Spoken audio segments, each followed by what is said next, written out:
1904. Nah, pada kesempatan kali ini saya akan membahas materi mengenai praktik perbankan syariah di Indonesia, tantangan dan peluangnya. Untuk itu, buat teman-teman yang menonton video ini, mohon disimak sampai selesai ya, supaya teman-teman tahu apa yang saya bahas, dan jangan lupa tinggalkan like dan komen. Nah, selebihnya kita masuk ke pembahasan. Yang pertama yaitu pengertian. Perbankan syariah merupakan salah satu lembaga keuangan yang memiliki peran penting dalam mendukung pertumbuhan ekonomi suatu negara. Misalnya di Indonesia, perkembangan sektor perbankan tidak hanya didominasi oleh sistem konvensional, tetapi juga oleh sistem perbankan syariah yang berlandaskan pada prinsip-prinsip Islam. Perbankan syariah hadir sebagai alternatif bagi masyarakat yang ingin menghindari praktik riba, gahar atau ketidakjelasan, dan masir atau perjudian yang dilarang dalam ajaran Islam. Sebagai gantinya, sistem ini mengedepankan akad-akad seperti mudharabah, musyarakah, murabahah, dan ijrah yang menenangkan keadilan, transparansi, dan kerjasama yang saling menguntungkan. Sering dengan meningkatnya kesadaran masyarakat Muslim di Indonesia terhadap pentingnya pengelolaan keuangan secara halal, perbankan syariah menunjukkan perkembangan yang cukup pesat. Namun di balik pertumbuhannya masih terdapat berbagai tantangan yang harus dihadapi, seperti rendahnya literasi keuangan syariah, keterbatasan inovasi produk, hingga persaingan dengan bank konvensional. Di sisi lain, perbankan syariah juga memiliki peluang besar untuk berkembang lebih luas. Di Indonesia sebagai negara dengan penduduk muslim terbesar di dunia, memiliki potensi pasar yang sangat menjanjikan. Dukungan pemerintah, perkembangan teknologi finansial, serta tren ekonomi halal global menjadi pendorong kuat bagi kemajuan industri perbankan syariah di masa depan. Oleh karena itu, pembahasan tentang praktik perbankan syariah di Indonesia beserta tantangan dan peluangnya menjadi hal yang penting untuk dikaji agar dapat memahami bagaimana sistem ini berperan dalam membangun perekonomian nasional yang berlandaskan nilai-nilai Islam. Yang kedua, sejarah perbankan syariah di Indonesia. Yang pertama yaitu masa awal pada tahun 1980 sampai 1990-an. Gagasan pendirian bank yang beroperasi dengan prinsip Islam muncul pada tahun 1980-an. Pada waktu itu, para tokoh ekonomi Islam, ulama mulai memperkenalkan konsep perbankan tanpa bunga yang dianggap lebih sesuai dengan ajaran Islam. Titik awal berdirinya perbankan syariah secara resmi di Indonesia dimulai pada tahun 1991 dengan berdirinya Bank Muamalat Indonesia atau BMI, bank syariah pertama di tanah air. Bank ini berdiri berkat dukungan Majelis Ulama Indonesia atau MUI, pemerintah Indonesia, dan sejumlah pengusaha muslim. Bank Muamalat mulai beroperasi secara resmi pada tanggal 1 Mei 1991 dan menjadi tonggak sejarah dimulainya praktik perbankan syariah di Indonesia.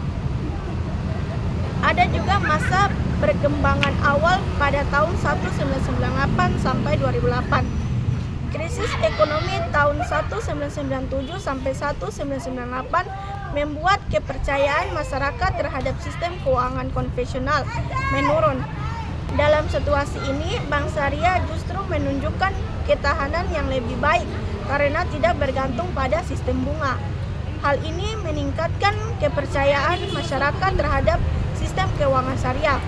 Pada periode ini pula pemerintah mulai memberi dukungan hukum melalui UU nomor 10 tahun 1998 yang memberikan dasar legal bagi berdirinya unit usaha syariah atau UUS. Sejak itu banyak bank besar seperti BNI, BRI, dan Mandiri membuka unit syariah mereka masing-masing.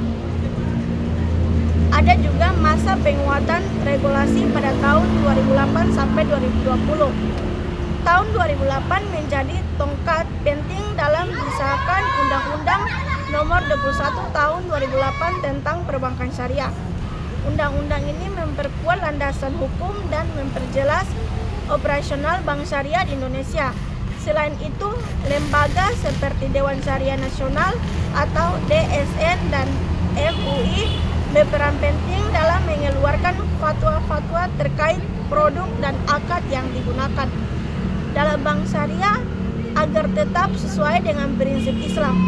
Pada masa ini juga mulai bermunculan berbagai inovasi produk seperti tabungan haji, membiayai murabahah, dan produk digital berbasis syariah. Ada juga masa modern dan integrasi pada tahun 2001 sampai sekarang.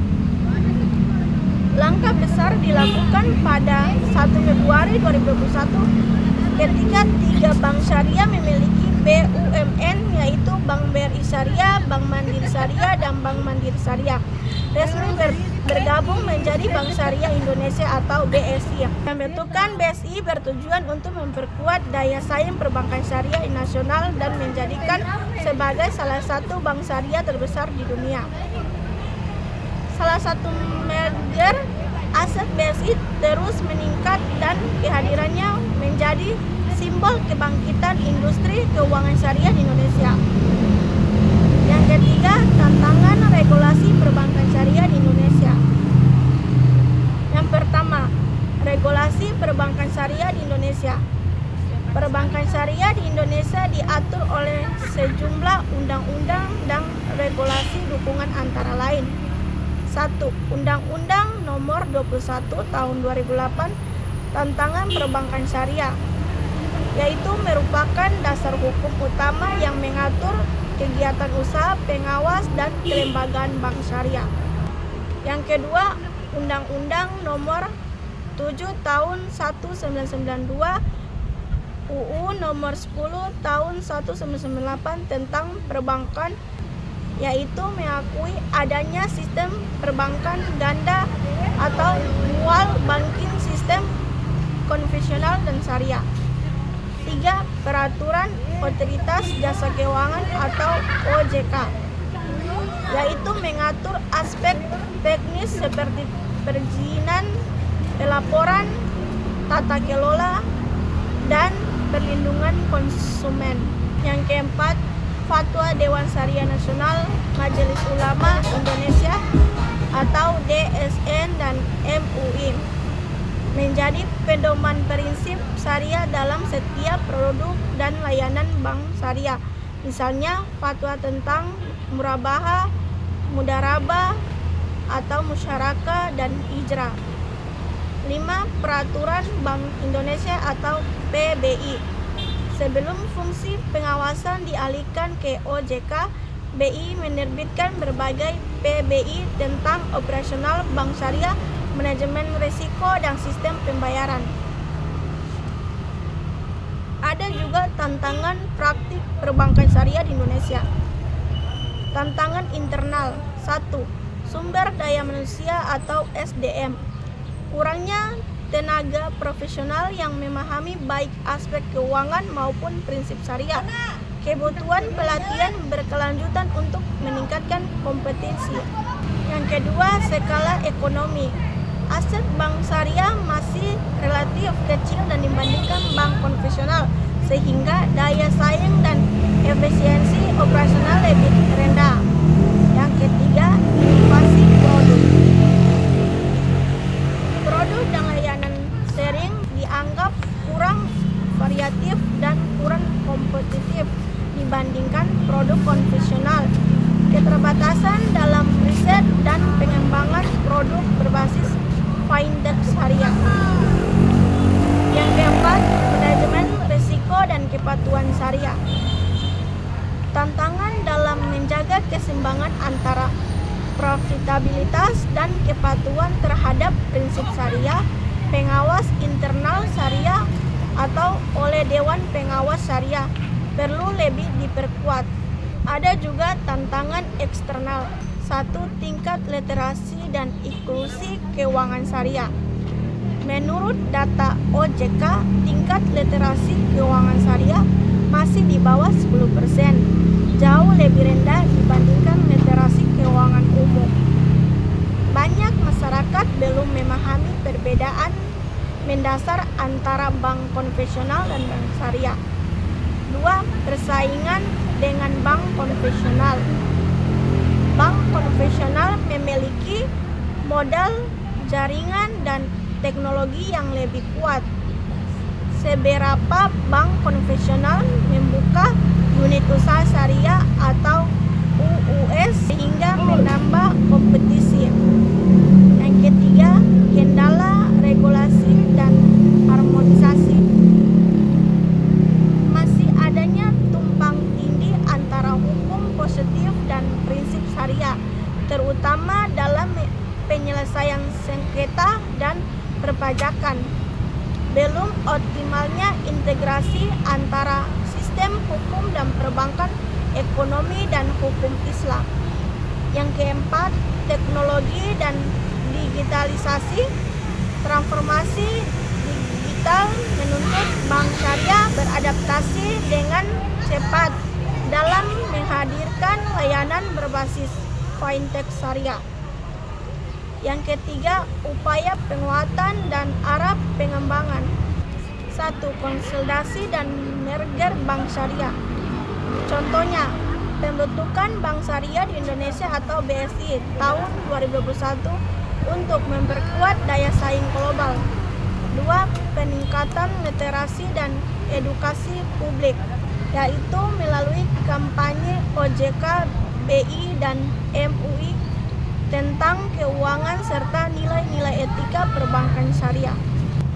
Yang ketiga, digitalisasi dan kolaborasi keuangan fintech syariah, yaitu pengembangan layanan mobil banking syariah dan digital zakat atau wakaf. 4.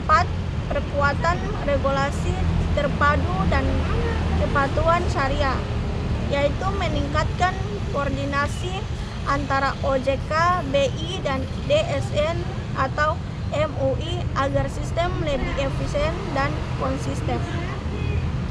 Yang keempat, peluang perbankan syariah di Indonesia. Di sisi lain, peluang perbankan syariah sangat besar dan menjanjikan karena 1. Indonesia memiliki penduduk muslim terbesar di dunia yang menjadi pasar potensial untuk produk keuangan syariah. Yang kedua, dukungan kuat dari pemerintah dan OJK termasuk pembentukan Komite Nasional Ekonomi dan Keuangan Syariah atau KNEKS. Yang ketiga, pertumbuhan ekonomi halal seperti makanan, pariwisata, dan fashion semakin mendorong pemerintah terhadap layanan keuangan syariah. Yang keempat, tren global menunjukkan keuangan beretika dan berkelanjutan ESG sejalan dengan nilai-nilai Islam. Yang kelima, perkembangan fintech syariah dan digitalisasi membuka akses layanan keuangan hingga ke daerah terpencil. Yang keenam, potensi besar pembiayaan UMKM berbasis syariah. Yang ketujuh, minat investor asing terhadap industri keuangan syariah di Indonesia. Yang kedelapan, kesadaran masyarakat terhadap keuangan halal semakin tinggi. Yang kesembilan, kemungkinan ekspansi ke pasar global karena Indonesia menjadi pusat keuangan syariah di Asia Tenggara. Ada juga landasan hukum perbankan syariah di Indonesia. Sebelum memahami tantangannya, berikut beberapa dasar hukum yang mengatur perbankan syariah, yaitu Undang-Undang Nomor 21 Tahun 2008 Tantangan Perbankan Syariah, Undang-Undang Nomor 10 Tahun 1998, Amandemen UU Perbankan Nomor 7 Tahun 1992, Peraturan Otoritas Jasa Keuangan atau OJK, Peraturan Bank Indonesia atau BI, Fatwa-fatwa Dewan Syariah Nasional atau Majelis Ulama Indonesia, atau DSN dan MUI. Semua regulasi tersebut berfungsi untuk memastikan agar kegiatan bank syariah tetap sesuai prinsip syariah, sekaligus menjaga stabilitas sistem keuangan nasional. Contoh produk bank syariah. Bank Syariah Indonesia memiliki berbagai produk seperti 1. Tabungan syariah, misalnya tabungan wadiah atau titipan dan tabungan mudharabah atau bagi hasil. Ada juga deposito syariah dengan sistem bagi hasil bukan bunga. Ada juga pembiayaan syariah seperti pembiayaan rumah atau murabahah kendaraan atau modal usaha. Ada juga giro syariah untuk kebutuhan transaksi harian nasabah bisnis. Kartu pembiayaan syariah mirip kartu kredit, tapi tanpa bunga dan menggunakan prinsip ujara atau biaya jasa. Contoh lembaga perbankan syariah di Indonesia. Beberapa bank syariah besar di Indonesia antara lain. Yang pertama, Bank Syariah Indonesia atau BSI. Yang kedua, Bank Muamalat Indonesia. Yang ketiga, Bank Mega Syariah. Yang keempat, BCA Syariah. Yang kelima, BRI Syariah. Selain itu, ada juga unit usaha syariah atau UUS di bank konvensional seperti BNI Syariah, BTN Syariah, dan Bank Syariah. Contoh penerapan prinsip syariah. Dalam praktik sehari-hari, bank syariah menerapkan prinsip-prinsip berikut. Yang pertama, keadilan dan transparansi dalam pembagian hasil. Yang kedua, larangan riba, jadi tidak ada bunga pinjaman. Yang ketiga, kerjasama dan tanggung jawab bersama antara bank dan nasabah. Ada juga kegiatan usaha yang halal, artinya dana tidak boleh digunakan untuk bisnis yang bertentangan dengan syariah seperti alkohol, judi, atau riba. Upaya mengatasi tantangan regulasi. Untuk menghadapi berbagai tantangan tersebut, beberapa langkah yang telah dan sedang dilakukan pemerintah antara lain. 1. Penyempurnaan regulasi dan harmonis hukum syariah dan hukum nasional. 2. Peningkatan peran OJK dan DSN atau MUI dalam pengawas dan standarisasi produk syariah. 3. Pelatihan dan sertifikasi SDM perbankan dan aparat hukum syariah. 4. Digitalisasi dan integrasi sistem pengawas berbasis teknologi. Yang keempat, digitalisasi dan integrasi sistem pengawas berbasis teknologi. Yang kelima, penyusunan aturan khusus untuk fintech syariah dan ekonomi digital. Yang keenam, mendorong UUS untuk segera melakukan shift off menjadi bank syariah mandiri. Yang ketujuh, potensi pasar yang besar, yaitu Indonesia adalah negara dengan penduduk muslim terbesar di dunia, lebih dari 230 juta jiwa. Artinya potensi masalah yang menginginkan layanan keuangan sesuai prinsip syariah sangat besar. Dari data OJK pada tahun 2024 menunjukkan pangsa pasar perbankan syariah baru sekitar 7,8% dari total aset perbankan nasional, sehingga masih ada ruang pertumbuhan sangat luas. Ada juga dukungan pemerintah dan regulasi. Pemerintah mendorong ekonomi dan keuangan syariah nasional melalui 1. Komite Nasional Ekonomi dan Keuangan Syariah atau KNEKS. Yang kedua, roadmap pengembangan perbankan syariah. Yang ketiga, program keuangan inklusif syariah di UMKM dan pesantren. Hal ini menciptakan iklim bisnis yang stabil, legal, dan mendukung pertumbuhan bank syariah. Ada juga pertumbuhan sektor UMKM dan industri halal. Banyak pelaku UMKM membutuhkan pembiayaan berbasis keadilan bagi hasil bukan bunga. Industri halal peristiwa fashion, kosmetik, farmasi berkembang pesat di Indonesia. Bank syariah bisa menjadi materi utama pembiayaan sektor halal. Ada juga integrasi dengan ekonomi global syariah. Global Islam menjadi Indonesia sebagai salah satu 3 besar negara dengan ekosistem keuangan syariah paling potensial di dunia.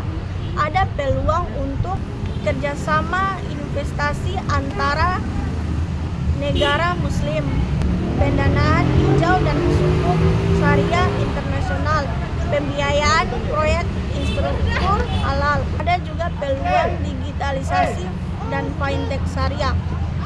Transformasi digital membuka ruang untuk fintech syariah, mobile banking, dan platform investasi halal.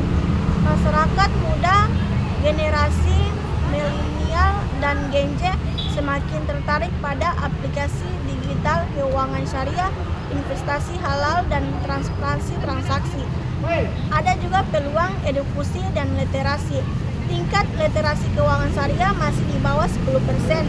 Artinya banyak masyarakat belum memahami konsep dan keunggulan sistem syariah. Ini justru peluang besar bagi bank syariah untuk melakukan edukasi dan sosialisasi, membangun kepercayaan dan loyalitas nasabah baru. Ada juga perkembangan produk dan inovasi baru. Bank syariah kini mulai menawarkan produk yang semakin beragam, tabungan dan pembiayaan hijau, investasi wakaf produktif, sukuk retail, layanan digital, zakat dan sedekah. Inovasi semacam ini meningkatkan daya tarik bank syariah di pasar modern. Sering dengan meningkatnya kesadaran masyarakat muslim di Indonesia terhadap pentingnya pengelolaan keuangan secara halal, perbankan syariah menunjukkan perkembangan yang cukup pesat. Namun di balik pertumbuhannya masih terdapat berbagai tantangan yang harus dihadapi, seperti rendahnya literasi keuangan syariah, keterbatasan inovasi produk, hingga persaingan dengan bank konvensional. Di sisi lain, perbankan syariah juga memiliki peluang besar untuk berkembang lebih luas. Di Indonesia sebagai negara dengan penduduk muslim terbesar di dunia, memiliki potensi pasar yang sangat menjanjikan. Dukungan pemerintah, perkembangan teknologi finansial, serta tren ekonomi halal global. Pertama, regulasi perbankan syariah di Indonesia. Perbankan syariah di Indonesia diatur oleh sejumlah undang-undang dan regulasi dukungan antara lain. 1. Undang-Undang Nomor 21 Tahun 2008 tentang perbankan syariah, yaitu merupakan dasar hukum utama yang mengatur kegiatan usaha, pengawas, dan kelembagaan bank syariah. Yang kedua, Undang-Undang Nomor 7 Tahun 1992, UU Nomor 10 Tahun 1998 tentang perbankan, yaitu mengakui adanya sistem perbankan ganda atau dual banking sistem konvensional dan syariah. Yang ketiga, inovasi produk. Produk dan layanan sering dianggap kurang variatif dan kurang kompetitif dibandingkan produk konvensional. Keterbatasan dalam riset dan pengembangan produk berbasis fintech syariah. 4. Perkuatan regulasi terpadu dan kepatuhan syariah, yaitu meningkatkan koordinasi antara OJK, BI, dan DSN atau MUI agar sistem lebih efisien dan konsisten. Kelima, perkembangan fintech syariah dan digitalisasi membuka akses layanan keuangan hingga ke daerah terpencil. Ada juga integrasi dengan ekonomi global syariah. Global Islam menjadi Indonesia sebagai salah satu 3 besar negara dengan ekosistem keuangan syariah paling potensial di dunia. Ada peluang untuk kerjasama investasi antara negara muslim, pendanaan hijau dan sukuk syariah internasional, pembiayaan proyek instruktur halal. Nah, itu materi yang saya sampaikan. Terima kasih banyak sudah menemani sampai akhir video. Jangan lupa tinggalkan like dan komen. Sampai jumpa di video selanjutnya.